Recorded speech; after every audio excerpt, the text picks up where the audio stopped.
एक घने जंगल में एक बड़ा ताकतवर शेर रहता था। सब जानवर उससे डरते थे। एक दिन शेर को बहुत भूख लगी, मगर पूरे दिन उसे कोई शिकार नहीं मिला। शाम के वक्त उसे एक दरख्त पर बैठा हुआ कुआं नजर आया। कुआं सुकून से रोटी का टुकड़ा खा रहा था।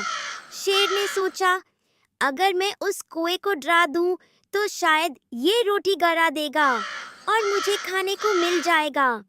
शेर दरख्त के नीचे आकर जोर से दहाड़ा। कुआं थोड़ा सा डरा, मगर वो भी बहुत चालाक था। आपकी आवाज तो बहुत जबरदस्त है।